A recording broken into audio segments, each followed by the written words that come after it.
Now, it's not just Network 10 that's raising money. There's actually quite a lot going on at the moment. We've got Brambles, AGL, Seek, have all announced capital raisings recently, largely at heavily discounted prices because the market's weak.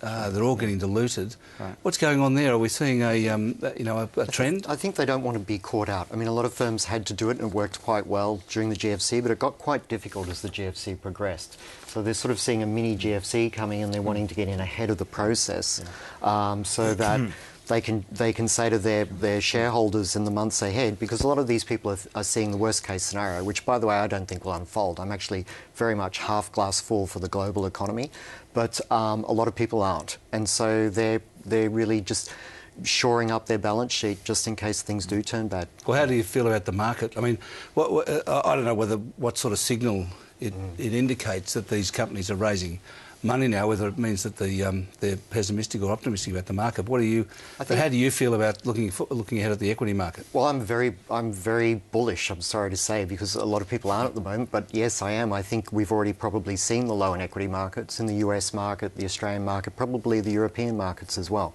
You've had a tremendous pricing in, if you like, of a disintegration of Europe, which simply isn't going to happen. I mean, if you were Greek, would you vote to lose your pension and your trains and your public service pay? No, you won't. So I think June 17th, Greece will vote for the parties that support austerity, staying in the euro. And after that, of course, you'll have all the bears come out and say, oh, but now it'll still happen. It's just a matter of time. But I don't think that's true. I think Europe will hold. They invested 30 years of political currency, if you like, to create the euro in the first place. They're going to hold it together. And if you like, Germany and France have got what they always wanted. They now rule Europe. So they're not going to be wanting the euro to fall apart at all. So and I think that'll create a catalyst. We were talking before about a catalyst. That will be a catalyst for global equity markets to really begin to improve again. Yeah. I guess also on the capital raisings, they're not like the ones that were carried out during the GFC, where they were. These are renounceable. They're much more shareholder friendly, I think, this time, aren't they? Yes, they are. Yeah. They're more shareholder friendly, and we've got corporate balance sheets are a lot better. And what happened in the GFC, I think a lot of boards sort of sat back and looked later and realised they were taken for fools. We had investment banks running around and creating these fear campaigns. They were sending share prices down, getting hedge funds involved, shorting the stock, and then coming to the board and saying, look what's happened.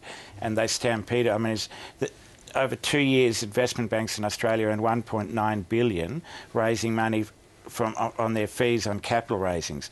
And I think this time around maybe boards won't rush into it quite so quickly because, there was just a massive transfer of wealth from retail investors to the big institutions, which really wasn't a very pretty sight, and I just hope doesn't happen again this time. Yeah, it'll be interesting to see, because the instos are really quite hurting, aren't they? Because they thought the next way after the raisings there'd be a big wave of M&A, that's right. which hasn't really happened. No, exactly. So they've been cutting staff because they've had these bulging staff and no corporate activity. So who do you think that the investment banks will be knocking on the door of now for more capital raisings?